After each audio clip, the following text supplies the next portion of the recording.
Hi, Lauren. Nice to have you on the Growth Blog podcast. How are you doing today? I'm great, Wilson. Thank you so much for having me. I'm honored to be here with you. It's my pleasure to have you here as well. And we've been talking, at least the past 1 week, we've had time to connect and just talk about different things. And today, it's an opportunity for, I'll say, my audience to hear some of those wonderful things I've heard. So to help us get started, we see on your profile executive coach, but and a former chief people officer, right? So what does that even mean? And yeah, if you can help us with that. That's a great question, my friend. I'm a recovering chief people officer. And so I spent over 20 years in corporate helping people be their best and everything in between.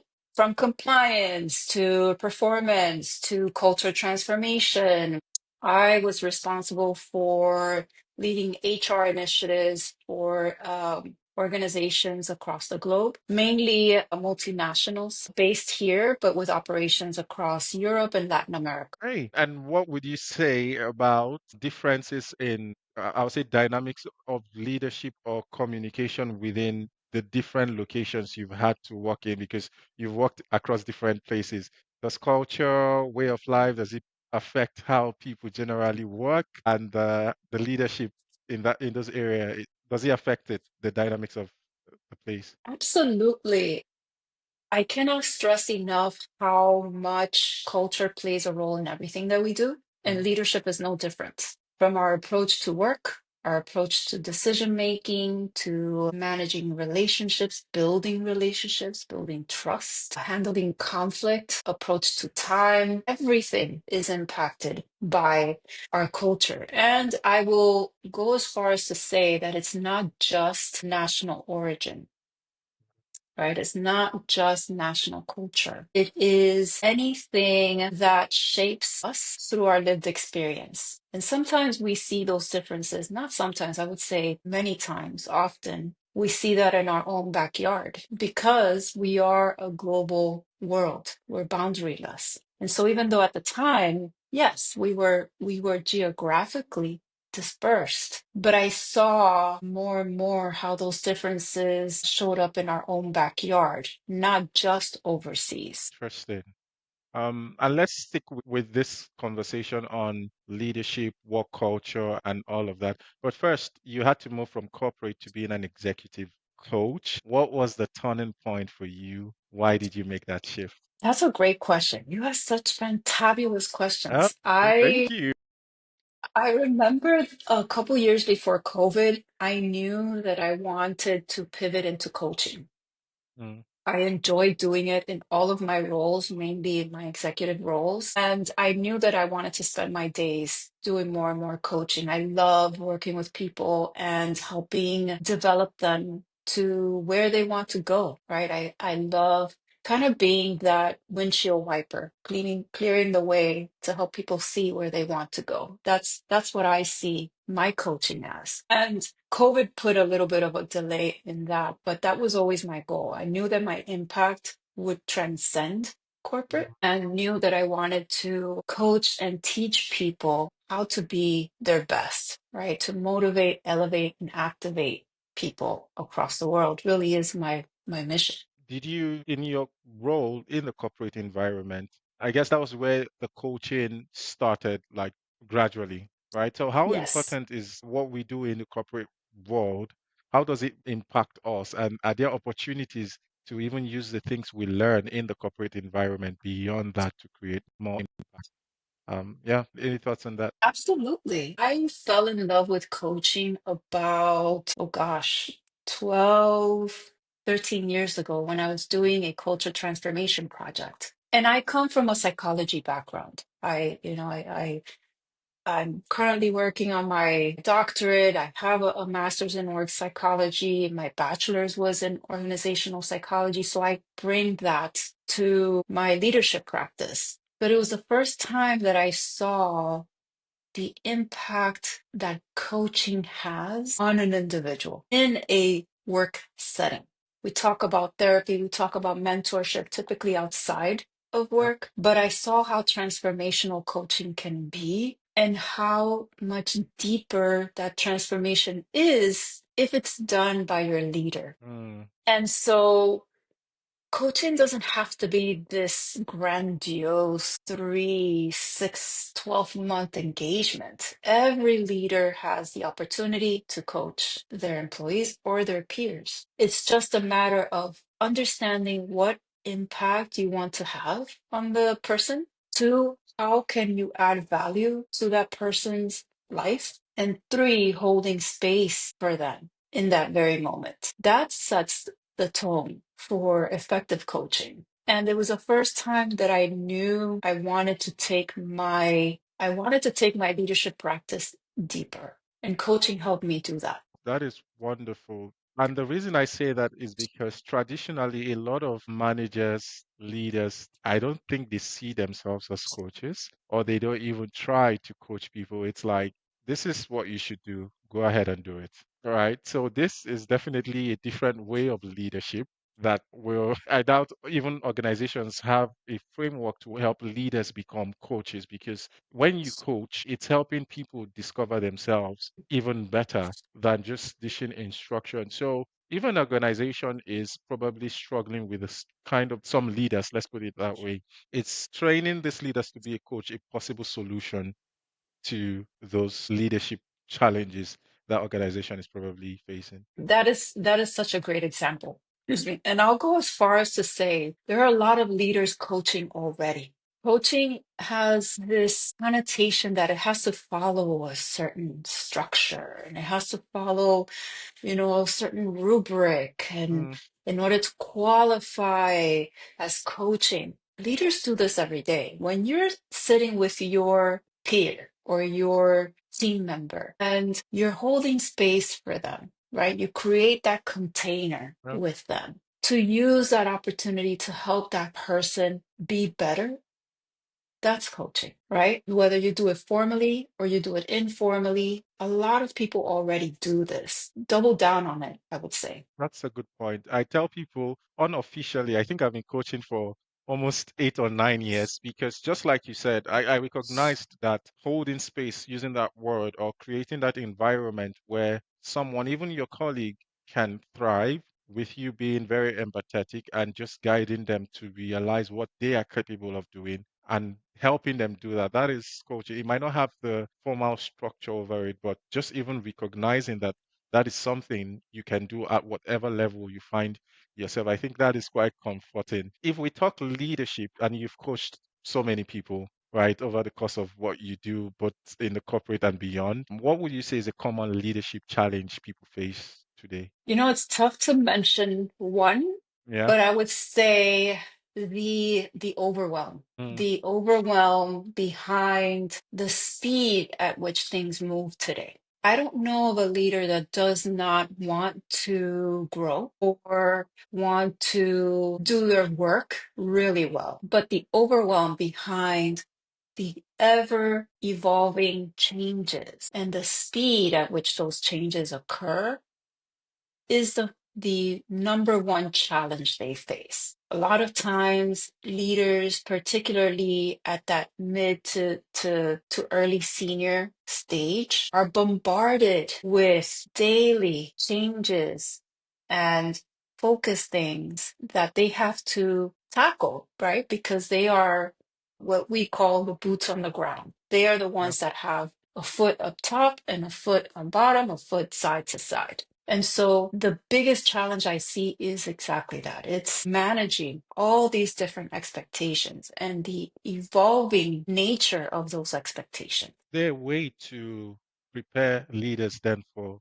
such changes to avoid or manage that overwhelm a bit better? Absolutely. I would say number one is radical prioritization, Mm, understanding how to navigate the different priorities, which requires a lot of transparency and clarity around the direction behind either the initiative or where the organization is heading, right? Because you can't prioritize if you don't know what it's tied to. So understanding how to prioritize day in, day out, day in, day out, and making sure that you are doing that while playing the short, mid, and long term game helps you then create space for things that that matter as well, like spending time with your people. You can't execute if you don't know where you're going. You can't execute if you don't know how to prioritize, but you can't prioritize if you don't have clarity around where you're going. Very true. And while you were saying this, I'm also thinking about how leaders can protect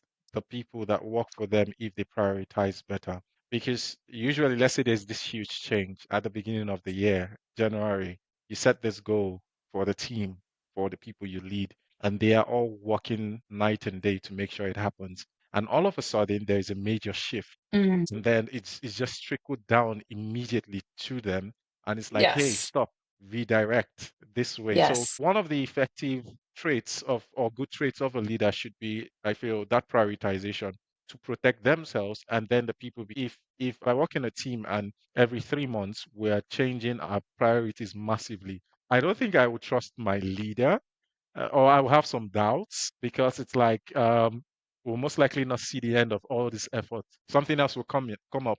So how do leaders make sure they, if I'm to use the word, not offend their bosses, but also find a way to protect those who they are leading, so that there's that good rapport above and below? How can they do that? That must be a rare skill to have. And I know that feeling well. I know the feeling of navigating so much change that you don't know where you stand Mm, a lot of the times, navigating such rapid change that there's very little time for effective communication, whether with the top, with the bottom, or with your peers. I would say, the very first thing, we have to be adaptable, right? We know this. We know that the world has changed. We know that we already know this. We know that every single day things are changing faster and faster than we've ever seen. And guess what? It's going to double and triple because technology is shifting yes, us in that direction. indeed. So if we already know this, why not accept it? I remember telling my team, we need to expect the change. As much as I would like to sit here and say that everything's going to stay static, that is not the reality. So being upfront about it helped prepare the team for changes to come, helped create adaptability skills, right? But it required me being open and transparent about it.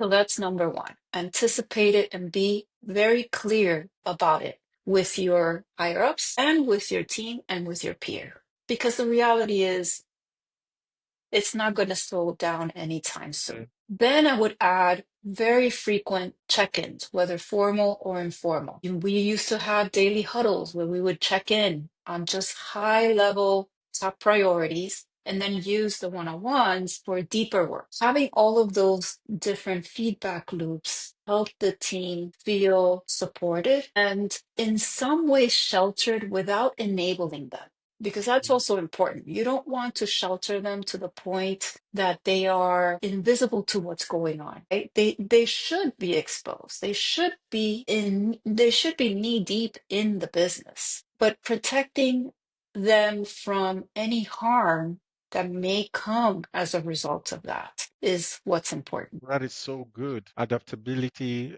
whether we like it or not, things will change faster than we even imagine. So the the ability to learn quickly and just position ourselves. But I like what you said around transparency, right? Communication, making people know that this is going to happen, but I am here. I will do my best to regulate, like help you settle in, but it's not like it's going to happen definitely. That's right. You have this choice playbook, and it sounds quite intriguing. So, what does it cover? What are some of the principles you cover, and how can leaders use those principles to thrive in the workplace? Great question. The choice playbook was a result of several theories that I was able to research not only throughout my doctoral studies, but through Yeah. the CQ fellowship. And these theories, such as, cultural humility, cultural intelligence, change theory, all of these theories come together to form the choice playbook. Precisely because of what we're talking about, that these are fundamental skills that you need in order to adapt in this new world, whether at work or at home. right? So the C stands for courage. And it may sound very frivolous and soft, courage. Well, it takes a lot of courage to be transparent with your team about what's difficult. It takes a lot of courage to address stakeholders or senior leaders or executive leaders on what needs to be talked about. It takes a lot of courage to talk about the uncomfortable, right? And we find that when we think about things like grit, we think about things like perseverance, right? Emotional intelligence, being present with what is most difficult to confront. That's why courage is number one. You have to first look in the mirror in order to make an impact, in order to lead effectively. But then you have to be humble. And humility plays a big role in effective leadership. And I'll go as far as to say humility has a negative connotation, right? People may think that humility is about being soft or being meek. No, quite the opposite. Humility is about admitting when you don't have the answers, right? Admitting that you do not and will not have all the answers. Not today, not tomorrow, not ever. That's just a reality because we are not androids yet. I don't know. But we all need an element of humility. And so the O stands for openness, and this relates to the growth mindset. You have to be open to new experiences, open to listening deeply, listening at all different levels. Because if you don't stay open to what's possible, how are you going to lead effectively? How are you going to go beyond results and really and lead with impact, right? And the I is choice activation, right? It's taking action. It's integrating what you learn and iterating it often.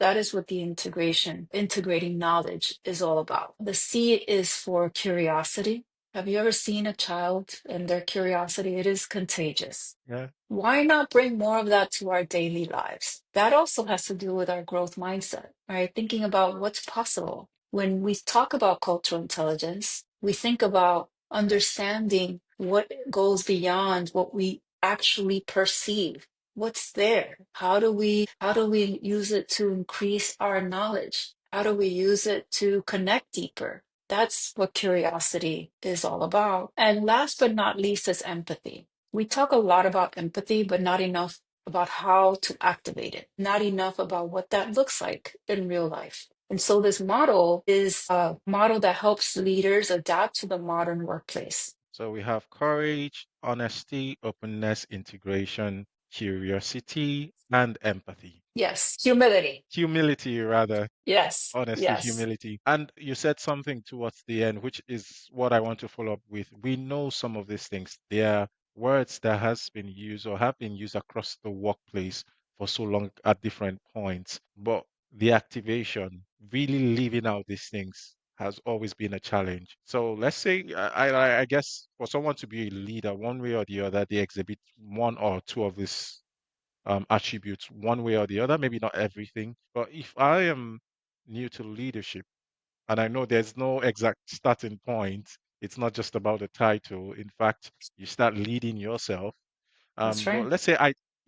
let's say I need to do this at an organizational level. How long do you think it will typically take or can take for someone? And this will be a tricky question because a lot of things. But I'm new to leadership. I need to settle in quickly. I need to Mm, be my best self because maybe I used to be in quote a top performing manager, but now I have hmm this designation as a leader. mm. Now I want to go through this phase. What can I do to really embody these traits you just talked about? And how long do you think it would take me? First of all, there is never an arriving, Mm, otherwise, you'd be dead. good. So I would say don't think of it as a timeline. Think of it as a journey of impact where you go through certain milestones, and each milestone propels you for the next one. Because if I sit here and say, oh, I can say it will take you 6 months, but that would be a lie because in 6 months, you reached a certain milestone where you have to level up. And so, what I would say is to adopt a learning mindset. First, learn about yourself, right? That looking in the mirror part. What are my values? How do they influence my leadership? What is my leadership style? How do I lead best? How do my leadership strengths become derailers? And how do I prevent those derailers from preventing me in making an impact on my team? It's the most challenging shift that a leader Yeah. can make in their life because all of a sudden you're going from being responsible for your individual results to achieving results through people. Wow. The most difficult thing in transition you will ever make. And you're not only getting results through people, you're having to manage down and manage up at the same time. Yeah. And while meeting your own results. So, first, look in the mirror and do the work on yourself. Before focusing so much on the team, understand what your leadership style is. How do you communicate? How you prefer to make decisions? How you prefer to manage your time? How you manage performance? How you navigate conflict. The big C word is a Yeah. big, big, big topic these days, right? So, how do you navigate conflict? And how does that become a derailer as you progress in your career? Once you understand this, then you can understand how that impacts your team. I'm a big stickler for time. Although it may not appear from our last meeting, I am a big stickler for time, right? I believe in the agenda. I believe in following timeliness. But I worked with cultures and I worked with people who didn't value such timeliness. And while it is important, when you have such a nuanced difference like that, applying arbitrary, performance improvement plan is not going to work because you're not connecting with the individual who has a different approach. So understanding that about myself helped me understand how others could perceive time differently or would navigate conflict differently. And once I learned to see the contrast, then I learned to have a conversation about it, which is the third step. Learn how to talk about the uncomfortable, right? Talk about it. Of course, it's uncomfortable. That's why you should talk about it. And the more you talk about it, the more people will learn that you honestly want to talk about it. You don't have to be rude. You don't have to be arrogant about it. Bring curiosity into the conversation and have a conversation around what solutions are possible. If you do this repeatedly with your team, I promise you, you will begin to connect deeper and you'll begin to appreciate the differences. What you said, and while listening to you, that requires a lot of self-awareness to know that I am deficient in this area because it's not very tangible. It's not something it's not $1 million that you can No, see in your account. So it requires a lot of introspection, just looking within and figuring yes, out that I am lacking this part. And it's a phase, like you said, another milestone. Even when you clock the first milestone, you go for a better one. And yes. yeah, so that's where being a leader, it's a lot of work. And people like you just coaching executives to be better at it. I think that's what they need because at that level, and maybe this is something you probably can relate with. Some people feel they maybe they don't need coaches at that level because they're really at the pinnacle of their career. So I don't know if that's something you've experienced where it's obvious this person needs a different perspective, a holding hand or a helping hand to hold them to move in a particular direction. But that um they can't just bring themselves to the point where yeah I need a coach. So how do you get people like that to see that they actually need this even though they think they do not need that coaching and guidance? I have found that it's not that they don't think they need it.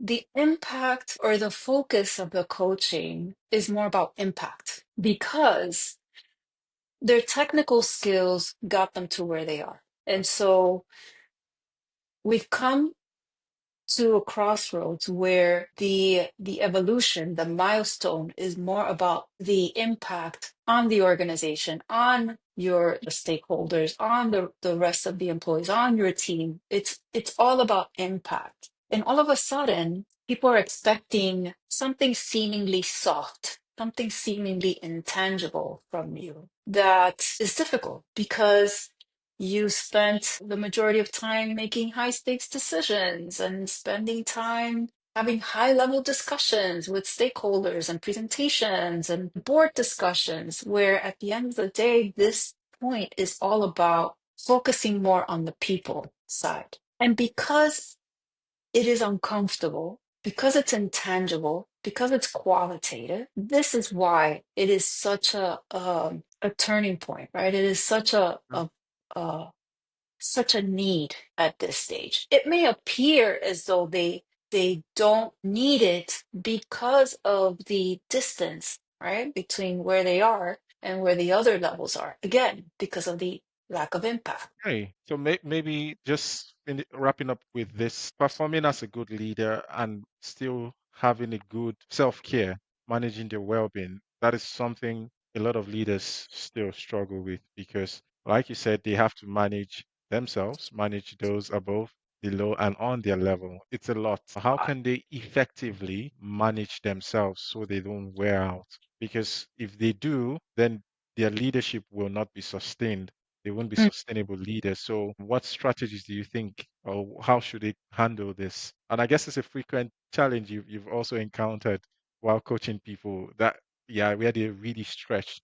So, how do they bring that in quote balance? I know that's a big topic. Yeah, but I'd like to hear your thoughts on this. I don't believe in balance. I believe in radical prioritization because I learned the hard way. And this is what I talk about with leaders when they are confronted with the situation, right?